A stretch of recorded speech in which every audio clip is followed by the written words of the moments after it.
बिस्मिल्लाहिर्रहमानिर्रहीम। अस्सलाम वालेकुम। आज मैं आपको गोभी गोश्त बनाने की रेसिपी दे रही हूँ। तो इसके लिए जो चीजें चाहिए वो नोट कर लें।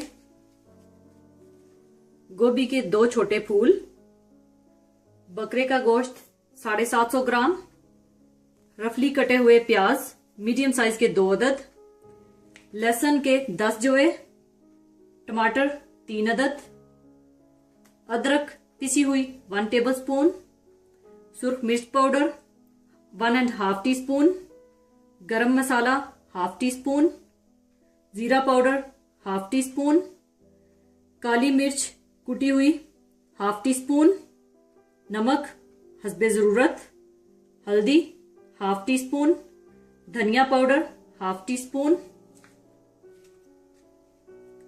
पिघला हुआ मक्खन 1/4 कप, तेल 1/2 कप। तेल आप अपनी मर्जी से कम या ज्यादा भी कर सकते हैं। हरी मिर्चें 6 अदद और थोड़ा सा हरा धनिया।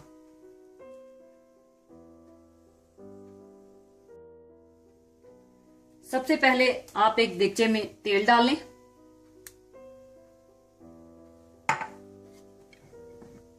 इसमें आप गोश्त डाल दें।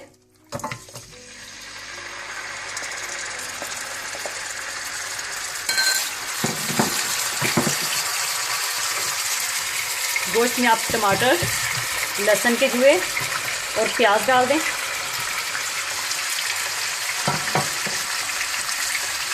और हल्दी पाउडर, धनिया पाउडर,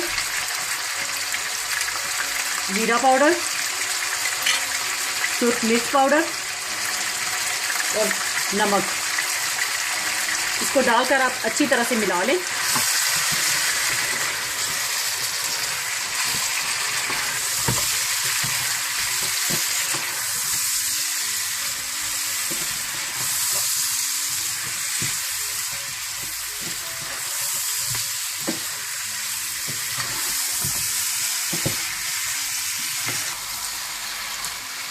अच्छी तरह मिलाने के बाद आप इसका ढक्कन बंद कर दें और आप गोश्त को हल्की आंच पर पकने के लिए रख दें। दरमियान में आप थोड़ी थोड़ी देर के बाद चम्मच भी चलाते रहें। तकरीबन 45 मिनट पकने के लिए आप रख दें। और आपने इसमें पानी नहीं डालना, क्योंकि बकरे के गोश्त का अपना ही पानी काफी होगा जिसमें ये गोश्त गल जाएगा। इसके बाद आप एक दूसरे बर्तन में मक्खन गर्म कर लें।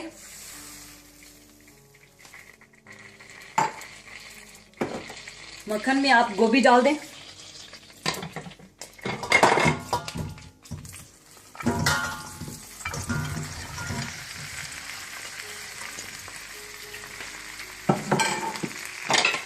इसको आप थोड़ा सा भून लें।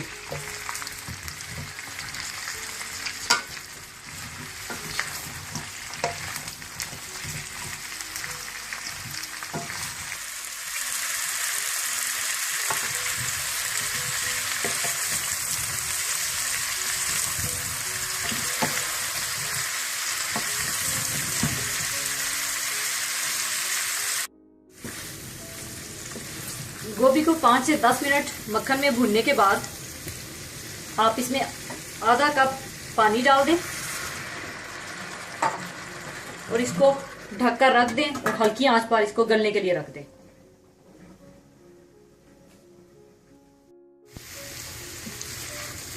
देखिए, गोभी को गलाकर मैंने इसका पानी खुश्क कर लिया है। ये देखें, अच्छी तरह से गोभी गल चुकी है। अब आप इसे चाहें तो इसी तरह खड़ी खड़ी गोभी रखें या मैशर से मैश कर लें। मेरे हस्बैंड और मेरे बच्चों को मैश की हुई गोभी ज्यादा पसंद है, तो इसलिए मैं इसे मैशर से मैश कर लूंगी।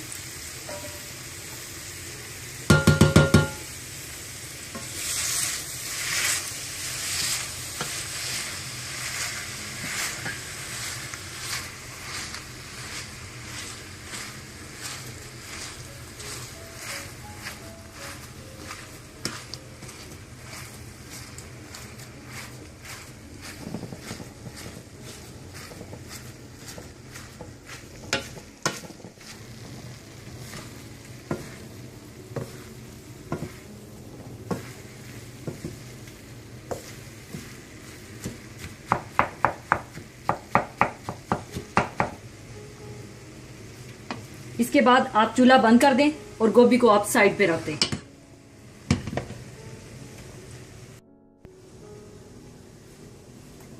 गोश्त को 45 से 50 मिनट हो चुके हैं। अब इसमें मैं अदरक डाल दूंगी, पिसी हुई अदरक डालकर आप अच्छी तरह से इसकी भुनाई कर लें। अगर आप चाहें तो प्रेशर कुकर में भी इसको प्रेशर दे सकते हैं।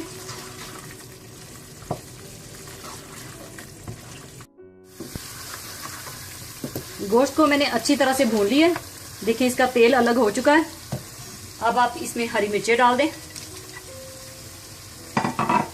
इसको अच्छी तरह से आप मिला लें।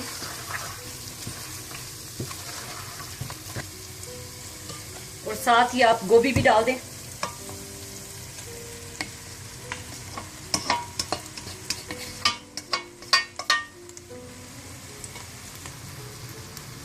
और साथ ही आप कुटी हुई काली मिर्चें भी डाल दें और इसको अच्छी तरह से आप मिला लें।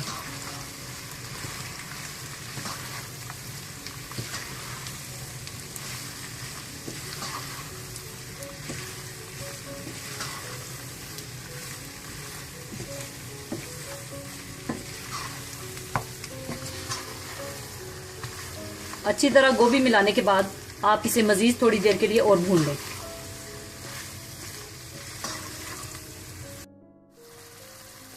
पांच मिनट और हल्की आंच पर भूनने के बाद आप इसमें हरा धनिया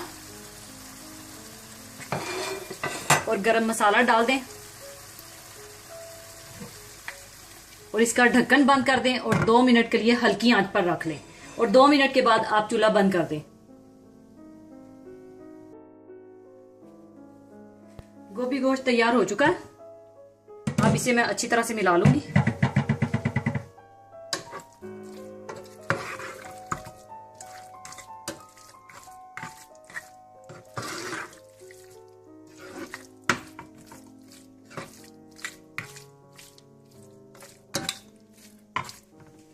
अब इसे मैं सर्विंग के लिए निकाल लूंगी।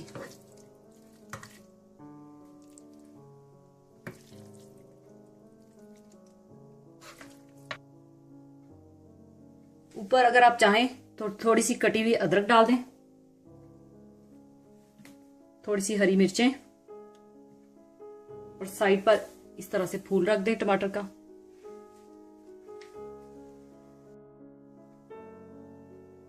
लीजिए, बहुत ही मजेदार गोभी गोश्त तैयार है। जरूर बनाइएगा। और जाने से पहले एक और बहुत ही खूबसूरत हदीस आपके साथ शेयर करूंगी। हदीस इस तरह से है, इब्ने उमर रजी अल्लाह ताला अन्हा से रवायत है कि रसूलुल्लाह सल्लल्लाहु अलैहि वसल्लम ने इरशाद फरमाया, जब दस्तरख्वान बिछा दिया जाए तो इस पर से कोई शख्स ना उठे यहाँ तक कि दस्तरख्वान उठाया जाए और अपना हाथ ना उठाए, अगरचे वो सीर हो चुका हो, यहाँ तक कि लोग भी फारिग हो जाएं। और अगर मजबूरन उठना पड़े तो चाहिए कोई उज़र कर ले, इसलिए कि इस तरह करने से यानी उठ जाने से इसका साथी शर्मिंदा हो जाता है तो वो भी अपना हाथ रोक लेगा और शायद उसको अभी खाने की ख्वाहिश हो। इसलिए हमें चाहिए कि जब तक सब खाना ना खा चुके दस्तरख्वां से ना उठें। खुदा ताला हमें इस हदीस पर भी अमल करने की तौफीक अता फरमाए। आमीन। इसके साथ ही अब मैं इजाजत चाहूंगी। अल्लाह हाफिज।